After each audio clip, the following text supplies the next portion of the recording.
అందరికీ hi friends, అందరూ బాగున్నారా?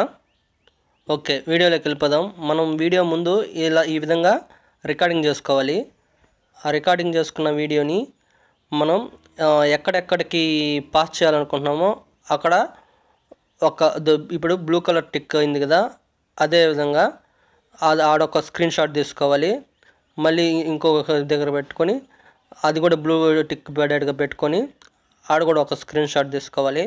ఆ విధంగా కొద్ది step by step blue colour set చేసుకొని ఇప్పుడు రెడ్ మార్క్ ఉంది కదా, మళ్ళీ రెండోసారి కూడా దాన్ని టచ్ చేసామంటే బ్లూ కలర్గా మారుతుంది. ఆ విధంగా మీరు ఎన్ని స్టెప్పులు అయితే పెట్టాలనుకుంటున్నారో అన్ని స్టెప్పులు ఆ విధంగా బ్లూ మార్క్ సెట్ చేసుకొని స్క్రీన్ షాట్ తీసుకోవాలి. బ్లూ మార్క్ సెట్ చేసుకొని స్క్రీన్ షాట్ తీసుకోవాలి. ఆ విధంగా తీసుకున్న తర్వాత మనం బ్యాక్గ్రౌండ్ ఎర్రర్ యాప్ తీసుకొని అందులో మనం తీసుకున్న ఫొటోస్ ఎన్ని ఫొటోస్ అయితే మనం స్క్రీన్ షాట్స్ తీసుకున్నామో అన్ని స్క్రీన్ షాట్స్ ఓన్లీ హ్యాండ్ ఉండేట్టుగా కట్ చేసుకోవాలి. మనం సైజ్ చేసుకొని ఫోటోని ఈ విధంగా మనకి ఆడ వరకు కావాలో ఆడ వరకు మనం సెలెక్ట్ చేసుకొని ఆ సెలెక్ట్ చేసుకున్న దాన్ని మనం హ్యాండ్ మాత్రమే ఉండించుకొని మిగతా అంతా రిమూవ్ చేసేసేయాలి. బ్యాక్గ్రౌండ్ అంతా రిమూవ్ చేసేయాలి. మన హ్యాండ్ మాత్రమే ఉండించుకోవాలి. హ్యాండ్ మాత్రమే ఉండించుకొని మిగతా అంతా రిమూవ్ చేసేసేయాలి. చూసారు కదా, ఇదే విధంగా మనం తీసుకున్న ప్రతి స్క్రీన్ షాటు ఎన్ని స్క్రీన్ షాట్స్ తీసుకున్నామో అన్ని స్క్రీన్ షాట్స్ ఇదే విధంగా హ్యాండ్ మాత్రమే ఉండించి మిగతా అంతా రిమూవ్ చేసేయాలి. ఇలా రిమూవ్ చేసుకున్న వీడియోని ఈ ఫొటోస్ అన్నీ మళ్ళీ కైన్ మాస్టర్లోకి వెళ్ళి ఒక్కొక్కటి అప్లై చేయాలన్నమాట. అదే ఏ విధంగా అప్లై చేయాలో చూద్దాం.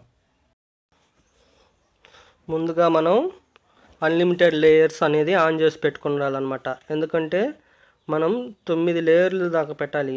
ఇప్పుడు నేను సెలెక్ట్ చేసుకునే దాంట్లో 9 లేయర్లు దాకా పెట్టాలి అనమాట. మీరు ఎన్ని సెలెక్ట్ చేసుకున్నారో ఎన్ని లేయర్స్ పెట్టాలనుకుంటున్నారు అనేది దాని మీద డిపెండ్ అయి ఉంటుంది. కాకపోతే ముందుగా మనం అన్లిమిటెడ్ లేయర్స్ అనేది సెట్టింగ్స్లో ఆన్ చేసి పెట్టుకోవాలి.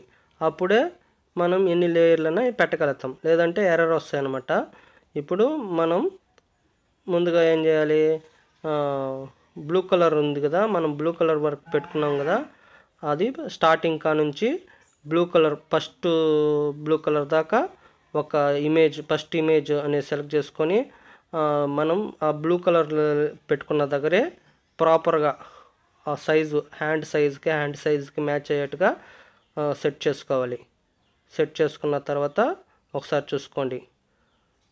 అప్పుడు కరెక్ట్గా వచ్చిందా అనుకుంటే వదిలేయండి. అదే విధంగానే సేమ్ మళ్ళీ సెకండ్ ఇమేజ్ అదే విధంగా మళ్ళీ తీసుకొని ఫస్ట్ నుంచి సెకండ్ బ్లూ కలర్ మనం ఇంతకుముందు స్క్రీన్ షాట్ తీసుకున్నాం కదా, ఆ సెకండ్ బ్లూ కలర్ దగ్గర పెట్టుకొని ఆ లేయర్ని ఆడదాకా కట్ చేసుకోవాలి.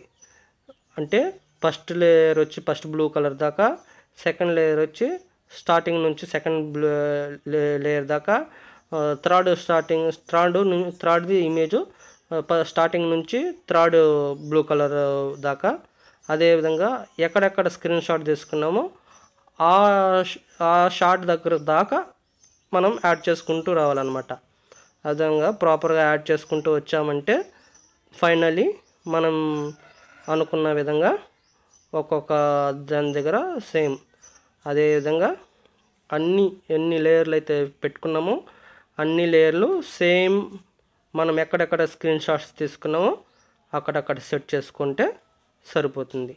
అప్పుడు లాస్ట్ అవుట్పుట్ ఎలా ఉంటుందో మనం చూద్దాం. ఓకే, ఒకసారి అన్నీ సెలెక్ట్ చేసుకునేసిన తర్వాత ఒకసారి చూద్దాం. ఈ వీడియో మీకు నచ్చితే లైక్ చేయండి. మీకు ఒక్కరంతనా మీకు ఉపయోగపడింది, మీకు తెలియంది తెలుసుకున్నారు అని మీకు అనిపిస్తే మన ఛానల్ని సబ్స్క్రైబ్ చేసుకోండి. Thank you for watching.